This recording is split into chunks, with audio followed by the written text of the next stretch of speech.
Kia ora, I'm Sharon Brett-Kelly. Today on The Detail, what do Air New Zealand, Fonterra and the power giants have in common? Kiwis are set to fork out even more to fly with our national carrier on domestic routes. Numerous stories of people gobsmacked by the amount they've had to fork out to fly. A block of butter is 120% higher than it was 10 years ago. The eye-watering price of butter has got the Finance Minister asking for a please explain from her former employer, Fonterra. Power and big business grapple for short-term solutions to get through a winter of high electricity prices. The average household's bill will go up by $10 a month and will continue to rise in the following years. You guessed it, high prices and big profits. But there's also this. Social licence to operate. Social licence to operate. Social licence to operate. Social licence. Social licence. I'd never heard of it until our butter outrage. Now I see it everywhere, with storylines like Butter Saga, a smear on social licence, Air New Zealand's social licence is fraying, banks abuse their social licence. The commercial fishing industry in New Zealand has lost a lot of social licence over bottom trawling. You got the forestry sector following Gabrielle with slash and silt, and power companies, banks making mega profits while Joe Public is in a cost of living crisis. This is not a new term and has been used in the mining industry for some decades. But these days, everyone's in on it, from farmers to lawyers to horse racing. Yes! One of the equine sector's biggest issues currently. And now it is the turn of the horses to be under the spotlight. In Australia, there's even a watchdog. Carbon emitters are not currently held liable for their pollution. Who is liable? Social licence watchdogs are here to collect. If you're still not clear on what it is, you're not alone. But we've gone all the way to Poland to track down expert Kevin Jenkins. He's been researching and writing about it for years and has just done a chapter for a book on it about the airline and aerospace industry. And, get this, he hates the term. So how did he become an expert on it? So about 10 years ago, or maybe a little less, I started to notice people using the phrase. And I got to the stage where I asked people, it's almost like a game. I said, what's social licence? And the response usually was kind of condescending because it's obvious. And they'd explain it to me.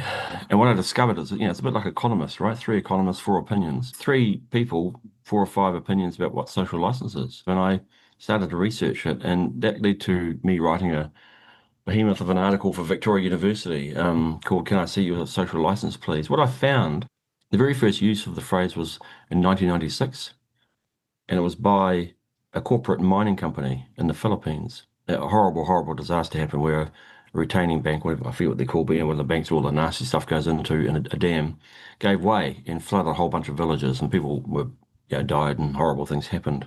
And one of the mining company executives afterwards said, we need to rebuild our social licence. And that's where it came from. So it actually came from the corporate side, not the NGO side. I think it's had a second coming. It's with a pushback on ESG, pushback on all sorts of things. It's created a conversation around, what the responsibilities of various organisations, including corporates, are. And maybe it's come back in through that channel. Do you think it's still as valuable or as important to a company as it used to be? So yes and no. So yes, because I think the concepts are really valid and still being pursued. No, because the phrase itself, I think, is misleading, ill-defined, and so is unhelpful. Personally, I avoid the phrase. If you use the phrase social licence, well, tell me, who's the authority that issues the licence? What tests do you have to undertake? What study do you have to do to get your licence? How often do you have to renew your licence? And of course, you can't answer any of those questions because the word a licence is a formal notion, right? And social licence is by definition informal. Okay, so you can't apply for it, you can't sit a test for it, it's not regulated. You can't put a dollar figure on it, but it is extremely valuable. So let's look at what happens when you're in a sector that has one of this country's most shocking reputations. Think forestry slash. The sheer scale of forestry debris has led to calls to increase the fines on forestry companies. The report blames the forestry sector for losing its social licence and for poor practice in the Tairāwhiti region. If you did this to your neighbour's property, where would you be? I'm Sean Trulock. I'm the Executive General Manager of 141 New Zealand. It's a forestry company in the top of the south, so we have a substantial land holding with forests in the top of the south and a large sawmill in the Marlborough-Blenheim region. Social licence, what is it? I think social license, when people think about social license, they straight away think of what the company can do and how they interact with the communities. For us, it's more than that. It's how we are and what we want to be as a company. And if you understand that we're part of a community, although we're a big corporate company, we've still got employees and moms and dads working with us with young kids, and they form part of the community as well. For us, the social license is making sure that we're good people to work with, that we look after our communities, but more importantly, that we create an environment, a work environment that our staff feel comfortable with and are proud of being part of 141. And that's what ultimately drives us, is that we don't want to be ashamed being part of the community. We want to make sure that we can hold our heads up high, and our families that work for us and our moms and dads and you know, when they're out there with their kids interacting with the community, they're proud of what they've done and what they've managed to achieve. Because let's face it, forestry is almost a dirty word in New Zealand. Is that part of your motivation behind social licence? I think so. I think at the end of the day, you know, I'm passionate about forestry. I'm third generation forester. You know, my grandfather was forester, my dad's a forester, and we've actually got 4 generations in the Trulock family of being foresters. My son's just graduated now as well. And I find it hard to be in New Zealand and forestry have the reputation that it does. For us, it's about education piece. I think as soon as you educate the people and they understand that, as much as everybody else is grappling with trying to understand the new world and, you know, the climate change and how people are adapting and finding ways to deal with climate change, forestry is exactly the same. We're also battling, we're also getting overwhelmed by these unprecedented weather events. And I think it's the education piece with the communities and stuff to say, you know what, we're also struggling. We're also trying to find new ways to live in the new world, if we can call it that. And when you sit one-on-one and you have community meetings and they come in and they talk to you, you know, they might be a bit upset when they get there, but once they understand what we're doing and the amount of effort we're putting in, I think it's just important to understand that these adverse events and, you know, some of the stuff that the forestry companies are dealing with, the last people that want those adverse events are the forestry companies. You know, we lose massive amounts of value when these events come through, and if we could avoid them, we would. And we're working exceptionally hard to try and minimise any adverse events and impacts on our neighbours and communities. But this Australian-owned company found out exactly what happens if you get offside with local communities. When it closed most of its access routes to Mount Richmond Forest Park for several months over recent years, outdoor groups were angry. I think with 141, we're unique. We've got a substantial number of PAEs, public access easements, where the public has been accessing through the 141 estates into the recreational areas, being Richmond Parks and the docklands that require access through 141 to get to these areas. Last year, fed up with the lack of progress, Federated Mountain Clubs complained about 141 in a submission to the Forest Stewardship Council. The council was about to audit the company for certification, a globally recognised label that says it complies with environmental, social and economic standards. Federated Mountain Clubs said 141 was failing to fully meet industry standards because it didn't support local communities' economic and social activities. It's fair to say there was probably a few upset people in the community, and it was just a clear understanding on what our impact was having on the community and how we can address it. I think it was understanding from a safety perspective, and it was genuinely the intent was to look after the public when we had operations going, that they could not access through there. And it was working around those issues and letting community understand what our struggles were, why we were being restrictive to access, and what the intent was. It wasn't to stop people accessing, it was to keep people safe. And once we sat down and everyone was there, I mean, it's fair to say we went from a state of people being extremely frustrated in getting to where they wanted to go, to being complimentary of the way that 141 has been managing this. You know, we make an exceptional effort to try and make sure that the public access easements are considered in our planning process and in our workflows. And I think that although it's not always ideal for the communities, they have acknowledged that there's a huge amount of effort gone in, and that they will be considered in any decision making. What if you didn't do this, Sean? You know, you can't really put a dollar value on it. Big corporates, they don't need to do this. They can just do their work and make a profit and remain faceless in communities. Again, for us, it's about making, not only 141 being part of the community, but I've always had a mantra that you make a company that's a fantastic place to work. And for me, it's about that's the piece and that's the value that can come back to any corporate company is you're part of the community. It's about the staff that I have, the people that I work for, the mom and dads that I keep referring to, because they are families that are in these communities. I don't want my staff members to get harassed, for the lack of a better word, because we're doing something wrong as a corporate. I want them to go out there and hold their heads up high and be proud of being part of 141. Do you see it used more and more, or that it's becoming more and more important to companies? Oh, most definitely. I think it's an expectation. I must just say that every situation is unique, and forestry is an exceptionally dangerous industry, and sometimes we err on the side of caution with safety regulations, and we've seen what happens if you don't get it right. As a leader of these companies in New Zealand, we need to be very careful, and we've got a responsibility not only to our staff but to the public to keep everybody safe.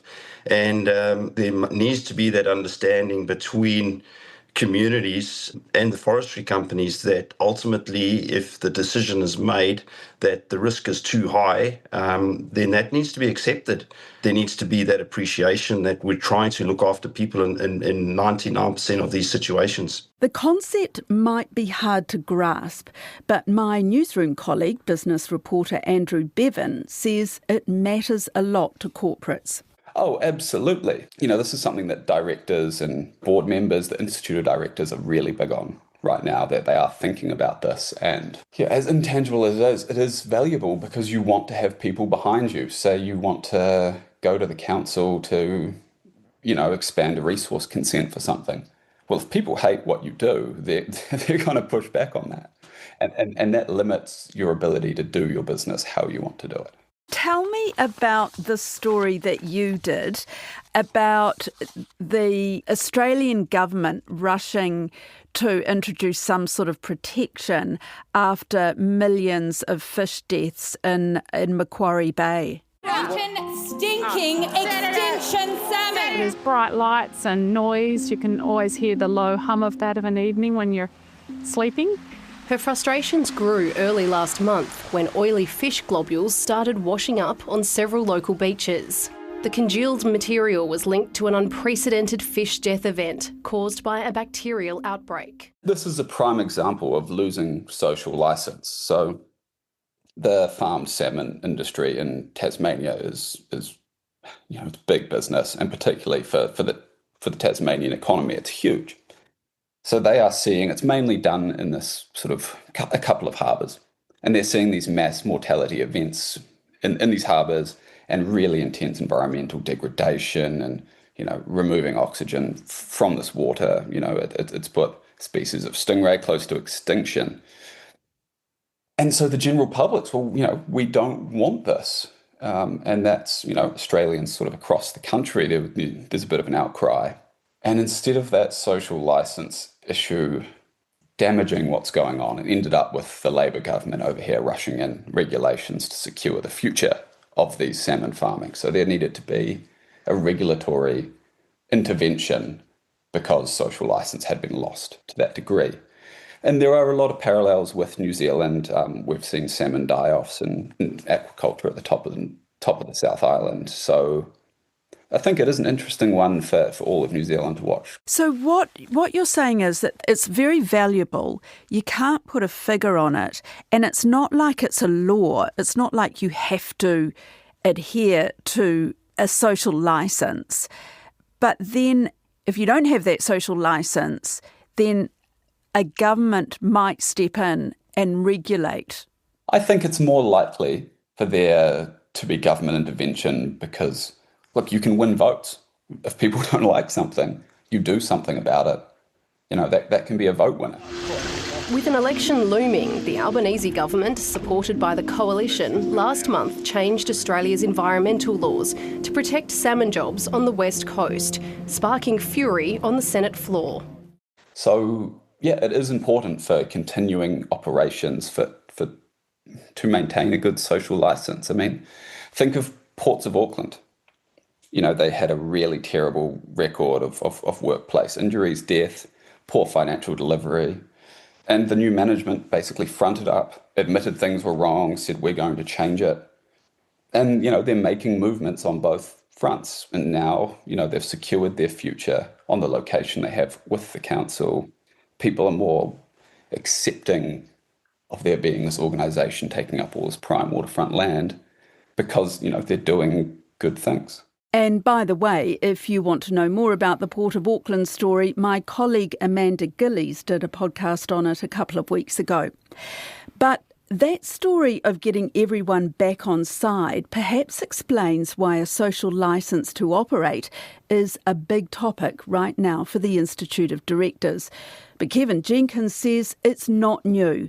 One of the world's most famous chocolate brands recognised its importance more than a century ago. It just didn't call it social licence. You know about Cadbury and Bourneville? The boss of Cadbury, back in the 1800s, I think, or early 1900s, in the UK, believed in treating his workers well and families and education for the families and the like.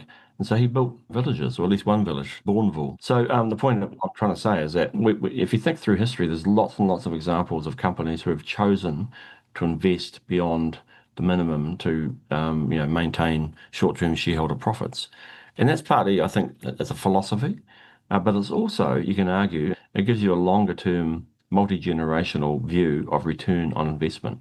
The chapter that you've written for this book, that's about the aerospace industry? Aviation and aerospace, that's Aviation and aerospace. Palgrave Macmillan is one of the top 5 academic publishers in the world. Then halfway through publishing a textbook on social licence, and I collaborated with some colleagues for an article. In fact, it's quite cool. It's the only article about social licence from the Southern Hemisphere in this textbook from the UK. So I worked with a woman called Sarah Churchdale and another one called Emily Gardner, who are lawyers with a firm called Ford Sumner, and a guy called J.P. Durrard, who's a leading economist. Anyway, in terms of aviation in New Zealand, there's loads of issues.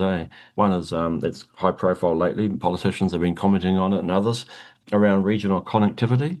MP for Rangitata James Mega, he's taken to Facebook, calling out the national carrier for their higher cancellation rates going into smaller regional airports. People will lose faith in the service and they'll drive to Christchurch to get out to Timaru, and we can't have that for our region. It's actually an issue for families and businesses around the region who are trying to get places around the country. More regional travellers have come forward, voicing their frustration with the national carrier. Associate Transport Minister James Mega isn't ruling out underwriting the growth of smaller regional airlines to help keep routes alive and prices competitive. But when Air New Zealand is rolling out brand new uniforms at the same time, charging up to $735 one way from Tauranga to Wellington, it feels like a bit of a tough pill to swallow, does it not? And people are grumbling about that. And I think it's a valid thing to grumble about. A couple of years ago, I know I did some research, and there were 600 flying machines around the world that you and I would have trouble defining whether they're a drone, an aeroplane, a helicopter, or a spaceship. You know, they're new. Yeah. So how the heck do you regulate those? And the United States is regulating those machines case by case, and the EU is taking a global approach and creating some rules that you apply. So which path should we follow? You know, and the CAA and others are grappling with that. Another one is Sarah Churchdale Emily Gardner, I mentioned before, their law firm is working with a lot of airports around installing solar farms that generates power for the airport itself, for charging stations for EVs, and one day for electric planes. And then, of course, then you've got issues, do we trust electric planes? Do we trust autonomous planes carrying freight around the place and so on? So there's lots and lots of issues. So you've been writing about this for years, but you actually don't like the phrase social licence.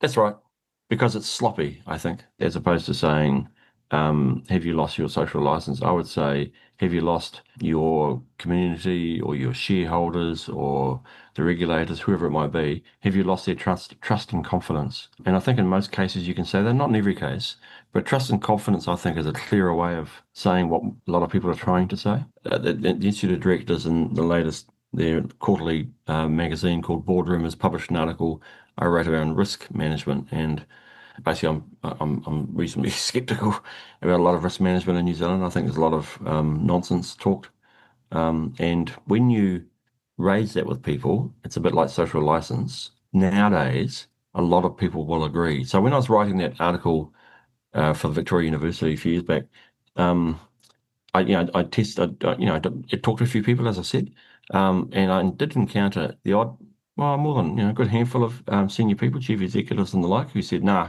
won't have it, banned it." So you saw it on websites all over the place and annual reports and that kind of stuff. But there was a movement already then, I don't know, 2020 maybe, for people saying, "I don't know what it means," So they paid attention and then decided, no, this is soft, loose, we can do better. I think about these behemoths like Facebook and Google, yes. which use our information, use our data, and it seems to me that they don't have our trust and confidence, but they just grow and grow and grow and get bigger and use more information. Yeah, and their ability to, in the market, from a market perspective, of course, some of them buy up every competitor once they get to a certain size, and attempts to regulate them, as we've seen in the EU and in Australia about tax and the like. It's proving exceptionally challenging as well.